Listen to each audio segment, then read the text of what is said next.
अस्सलाम वालेकुम। उम्मीद करता हूँ सब लोग बेहतरीन होंगे। नई वीडियो में आपका वेलकम है। और एक फ़ोन आया पड़ा है मार्केट में, बड़ा आजकल चर्चे हो रहे हैं उसके जी। वन प्लस का टर्बो 6, ठीक है। तो पहले इसको स्टेजेस ऐसे डिवाइड करते हैं कि पहले उसकी स्पेसिफिकेशंस का मोटा मोटा ओवरव्यू कर लेते हैं। उसके बाद सर जी चले जाएंगे पाकिस्तान में इम्प्लीकेशंस पर, और क्यों आपको ये फ़ोन ख़रीदना चाहिए और क्यों ये फ़ोन अवॉइड करना चाहिए। तो मोटी मोटी स्पेसिफिकेशन का ओवरव्यू: 6.8 इंचज़ की एमोलेड स्क्रीन, 165 हर्ट्ज़ के रिफ्रेश रेट के साथ, ठीक है। एंड्रॉइड 16 मिल जाता है, चाइनीज़ रोम मिलती है, इसमें ग्लोबल रोम नहीं आती, सिर्फ और सिर्फ चाइनीज़ रोम मिलती है इसके अंदर आपको। IP 68 और 69 से साइमल्टेनियसली ये सर्टिफाइड है, मतलब हाई प्रेशर वाटर जेट्स जो होते हैं, मतलब अच्छी खासी एक किस्म का वाटर प्रूफ ही समझ लें इसे, ठीक है, इस फ़ोन को, ठीक है। बड़ी बैटरी मिल जाती है, 9000 mAh की बड़ी बैटरी मिल जाती है, 80 वाट की फास्ट चार्जिंग मिल जाती है, 50 मेगापिक्सल का मेन कैमरा, 2 मेगापिक्सल के साथ एक बेकार सा लेंस दिया हुआ है, और एक ऑक्सिलरी सेंसर भी मिल जाता है इसके अंदर अलेजिडली, जो कि काम आता है, मेरा निकाल के काम आता है। 4K 60 FPS की वीडियो बन सकती है। रैम मेमोरी इसमें 12 GB 256 GB और उससे ऊपर वाले वेरिएंट्स भी आते हैं। और प्रोसेसर इसमें मिल जाता है सर जी, स्नैपड्रैगन 8S Gen 4 वाला प्रोसेसर इसके अंदर मिल जाता है। हाई परफॉर्मेंस गेमिंग देता है, जाहिर सी बात है, गेमिंग इंजन भी है। और चाइनीज़ रोम में जाहिर सी बात है, जो चाइनीज़ रोम के पर्स होते हैं वो आपको चलानी आनी चाहिए। एक बार सारी गूगल प्ले सर्विसेज उसके अंदर करनी पड़ती हैं। गूगल प्ले सर्विसेज आपने कर ली, उसके बाद फ़ोन स्मूथ एंड बटरी चलता है। लेकिन उसके बाद जब आपने रीसेट किया तो सारी गूगल प्ले सर्विसेज उसमें से डिलीट हो जाएंगी। बाकी फ़ोन ये अभी नया आया है मार्केट में, अभी कोई इतने अच्छे खासे यूज़र रिव्यूज़ नहीं हैं, क्योंकि जनवरी 2026 में रिलीज़ हुआ था ये। और जाहिर सी बात है, मेरे पास ओवरव्यू के लिए आया था, तो मैंने तो इसे रिजेक्ट कर दिया। रीजंस पर बात कर लेते हैं, रिजेक्ट क्यों किया। प्राइसिंग पर बात कर लें। प्राइसिंग सर जी 1,08,000 रुपये से 1,10,000 रुपये का 12 GB 256 GB नॉन PTA वाला वेरिएंट, और 36,000 रुपये PTA tax, 36,000 PTA tax. Snapdragon 8S Gen 4, 9000 mAh की बैटरी, टर्बो 6 वन प्लस का। और मतलब 9000 mAh की बड़ी बैटरी देख के आइडिया होता है कि यार ये पता नहीं कितना बड़ा फ़ोन होगा। इतना बड़ा फ़ोन नहीं है। As a matter of fact Ace 5 से थोड़ा सा ही बड़ा साइज़ में फ़ोन लगता है, थोड़ा सा मतलब ज़्यादा विड्थ में थोड़ा ज़्यादा है, थोड़ा सा बल्कि है, थोड़ा मोटा है। लेकिन इन दी एंड सिर्फ बैटरी और 165 का डिस्प्ले।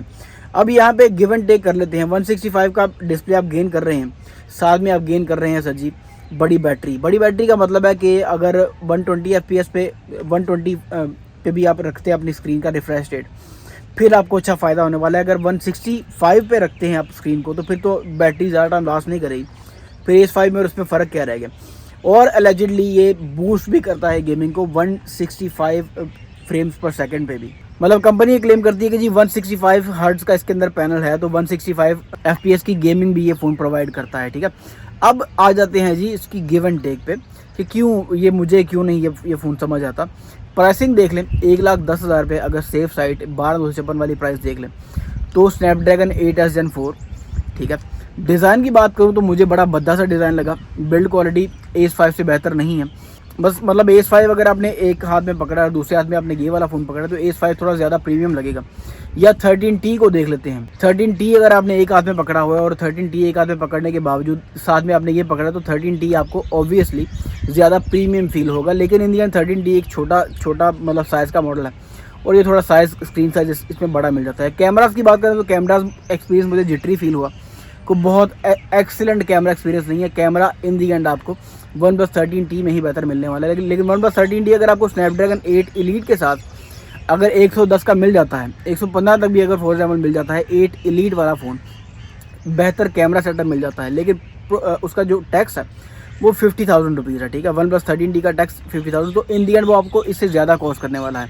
लेकिन स्टिल अगर Ace 5 Pro देख लें, स्नैपड्रैगन 8 Elite 12,256, 1,05,000 तक मैक्सिमम आपको मिल जाता है, बेहतर प्रोसेसर के साथ, बेहतर बिल्ड क्वालिटी के साथ। और जाहिर सी बात है बैटरी में गिव एंड टेक है उसका, लेकिन इन दी एंड आपको 120 FPS की पीक गेमिंग भी दे रहा होता है। तो मैंने इसे क्यों रिजेक्ट कर दिया? मैंने सर जी इसलिए रिजेक्ट कर दिया क्योंकि मेरे ही हिसाब से ये जो अपनी प्राइस वैल्यू उसको जस्टिफाई नहीं करता। इसको होना चाहिए 90,000 रुपये के बजट में Ace 5 के राउंड अबाउट होना चाहिए। अगर Ace 5 12,256 आपको 83-84 का मैक्सिमम मिल जाता है किट की सूरत में, तो ये आपको मैक्सिमम 85 से 90 तक का कॉस्ट करना चाहिए 12,256 किट की सूरत में। जबकि अच्छा खासा अभी महंगा ये कॉस्ट कर रहा है, ठीक है। 110 कहाँ और 85 कहाँ, 85 से 90 के बीच में जब ये आएगा तब ये रिकमेंडेड है, ठीक है। क्योंकि 165 हर्ट्ज़ की गेमिंग अगर करें तो 9000 mAh की बैटरी भी जाहिर सी बात है उसका क्या फ़ायदा, वो भी इतना टाइम ही लास्ट करेगी जितना Ace 5 की बैटरी लास्ट करती है, ठीक है। फिलहाल Ace 5 बेहतर है, फिलहाल Ace 5 Pro बेहतर है इससे। क्योंकि S5 Pro का टैक्स और इसका टैक्स टर्बो 6 का टैक्स एग्जैक्टली सेम है। 36,000 उसका PTA टैक्स है और 36,000 ही इसका PTA टैक्स है।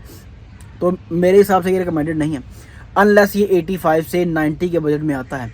S5 के बजट में आता है तब ये है, क्योंकि स्पेसिफिकेशंस ऑलमोस्ट उसी से मिलती जुलती हैं, गिव एंड टेक्स है, लेकिन थोड़ा सा 5-10 हज़ार रुपये का फ़र्क जस्टिफाई हो सकता है। लेकिन 20-25 हज़ार रुपये का, 30 हज़ार रुपये का जो फ़र्क है वो जस्टिफाई नहीं हो सकता S5 और इसके अंदर, क्योंकि इसको अगर गोली भी मारते हैं तो आपको दूसरी साइड पे Redmi iQOO का Z10 टर्बो प्रो भी तो मिल जाता है। 7000 mAh बैटरी, 8S Gen 4 और बेहतरीन कैमरा परफॉर्मेंस, बेहतरीन बिल्ड क्वालिटी वगैरह, टैक्स भी इतना ही है, तो वो आपको 85 से 90 का मिल जाता है। महंगा हो गया है बाय द वे, हमने 76-77 का बेचा था और अभी चूँकि उसे सस्ता होना चाहिए लेकिन मार्केट में शॉर्टेज की वजह से लोगों ने महंगा कर दिया है। 90,095 की किट बिक रही है जी Z10 टर्बो प्रो की, ठीक है। तो वो एक बड़ा अच्छा कंटेंडर है। iQOO का Neo 10 भी बड़ा अच्छा कंटेंडर है, वो भी 120 FPS देता है और बिल्ड क्वालिटी भी बेहतरीन है। 7000 mAh की बैटरी है।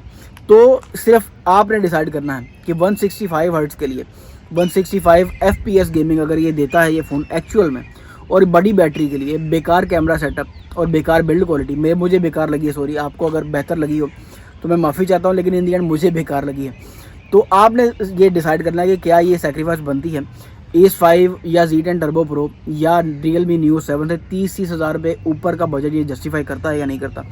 मेरे हिसाब से नहीं करता, ठीक है। ये मेरा वर्डिक्ट था। आपने जो अपनी रिसर्च लाजमी करनी है और आपने जाहिर सी बात है अपनी पसंद नापसंद की बुनियाद पे फ़ोन देखना है। रिफर्बिश इसमें नहीं आता। As a matter of fact सीलो वाला स्टॉक भी अभी इसमें नहीं आया। सीलो वाला स्टॉक आपको S5 में मिल जाता है। सीलो वाला स्टॉक होता है सर जी जिसके ऊपर चाइनीज़ सील्स लगी होती हैं। चाइनीज़ सील्स का मतलब है कि ये यूज्ड स्टॉक है, ठीक है। और जो पेपर किट होती है वो यूज़ नहीं होती, उसके ऊपर कोई सील नहीं लगी होती। सील रिमूव, अब यहाँ पे लोग क्वेश्चन पूछते हैं कि सील को रिमूव भी तो किया जा सकता है। सील रिमूव नहीं हो सकती सर जी।